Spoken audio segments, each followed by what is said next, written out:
શહેરની સ્થાનિક pain management hospital એવી Bhavnagar pain and spine centre ખાતે સૌ પ્રથમ વખત વગર ઓપરેશને ઇન્ટરવેન્શન સારવાર સફળતાપૂર્વક કરાઈ છે, જેની જાણકારી ડૉક્ટર હેતલબેન લીંબાણીએ આપી હતી. આ બીમારીના કારણે દર્દીના ચહેરા પર તીવ્ર અને અસહ્ય દુખાવો થાય છે. મગજની નસનું ઓપરેશન ખૂબ જોખમી છે. એવા સંજોગોમાં આ કિસ્મની સારવાર વાસ્તવમાં આશીર્વાદ સમાન છે.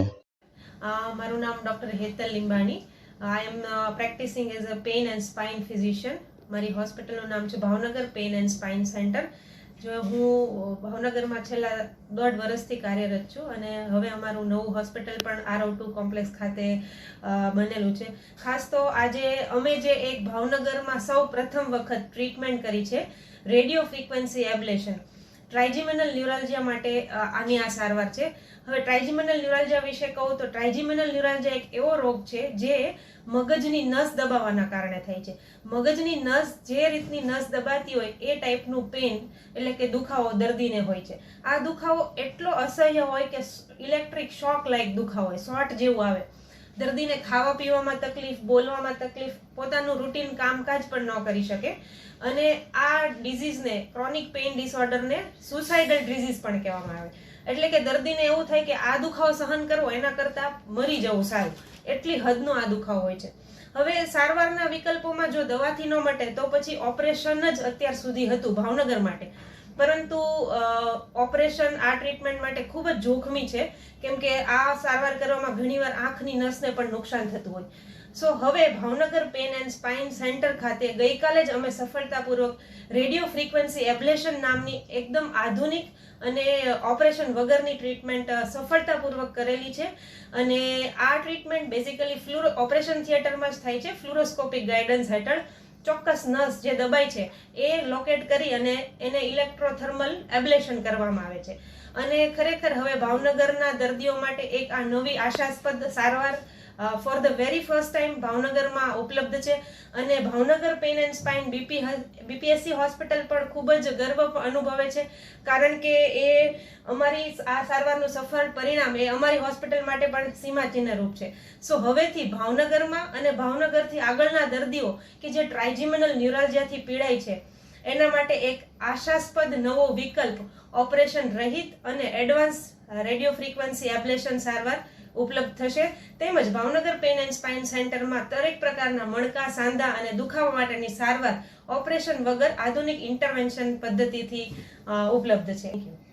સારવારમાં પેશન્ટને અમે આ સારવાર અંડર માઇલ્ડ સેડેશનની અંદર કરતા હોઈએ છીએ. તો પેશન્ટને 1 દિવસનું રોકાણ થયું હતું. જ્યારે પેશન્ટ આવ્યું ત્યારે અસહ્ય દુખાવો હતો, એટલો બધો કે ખવાતું પણ નહોતું. પરંતુ ઇમિડિયેટલી એટલે પ્રોસિજર રેડિયો ફ્રીક્વન્સી એબ્લેશન કર્યા પછી તુરંત પેશન્ટને 70 થી 80% જેટલો દુખાવામાં રાહત થઈ. અને આજે જ અમે સવારે પેશન્ટને ખૂબ સારા દુખાવામાં રાહત સાથે પેશન્ટને ડિસ્ચાર્જ પણ કરી અને એ પેશન્ટનો રિવ્યુ પણ આપણી પાસે છે. થાય છે. હવે સારવારમાં પેશન્ટને અમે ઓપરેશન ટેબલ પર સુવડાવીએ છીએ અને અમારું એક સ્પેશિયલ સાધન હોય જેને સિયામ અથવા તો ફ્લુરોસ્કોપ કહેવામાં આવે છે. હવે એ ફ્લુરોસ્કોપને અલગ એંગલથી સેટ કરી અને જે નસ દબાય છે એ પ્રિસાઇઝ એરિયા લોકેટ કરીએ છીએ. એ સાધન જ્યારે અમે સ્કલ કે પેશન્ટનું બ્રેઇન જોઈએ છે, એનું બ્રેઇન અમને ટીવીમાં દેખાય છે અને જે નસ દબાય છે એ નસ સુધી એ ફ્લુરોસ્કોપની મદદથી એ નસ સુધી પહોંચીએ છીએ, લોકેટ કરીએ છીએ. પછી જે રેડિયો ફ્રીક્વન્સી એબ્લેશન મશીન છે એના દ્વારા એ ચોક્કસ નસ સુધી પહોંચ્યા છે એના માટેનું કન્ફર્મેશન કરવામાં આવે છે. એ નસ સુધી પહોંચ્યા હોય તો પેશન્ટને એ ભાગમાં મોટર મૂવમેન્ટ વગેરે આવે છે અને જેવો દુખાવો પહેલા આવતો હતો એવો જ દુખાવો એ નસને અડીએ ત્યારે થાય છે એવું પેશન્ટને પૂછીએ છીએ.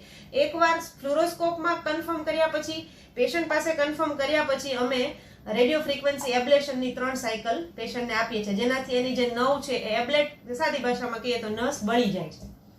અવેલેબલ હતી. બાકી તો લોકોને મુંબઈ, દિલ્હી સુધી જવું પડતું, પરંતુ ભાવનગરમાં હવેથી આ ટ્રીટમેન્ટની સારવાર ઉપલબ્ધ છે.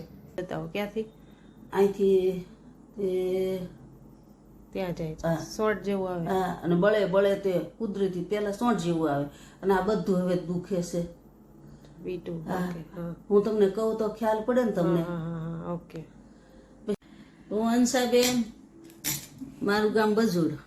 મને આ પોણા 2 વર્ષથી તકલીફ હતી. કેવી તકલીફ હતી? બહુ જ તે નસું ખેંચાતી હતી, ખાઈ નહોતી આપતી, આંખી બંધ થઈ જતી હતી. શોર્ટ જેવું આવે? હા, સોંટ જેવું આવતું હતું. પછી સોંટ બંધ થાય એટલે બળતરા હાલતી હતી. પછી ફરીને તો પછી એનું ઈ ચાલતું હતું. પણ હેતલબેન લીંબાથી મને સારું રિઝલ્ટ છે.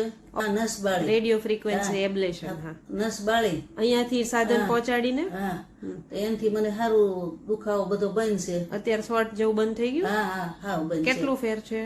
હાવ બંધ. સાવ સરસ. હા.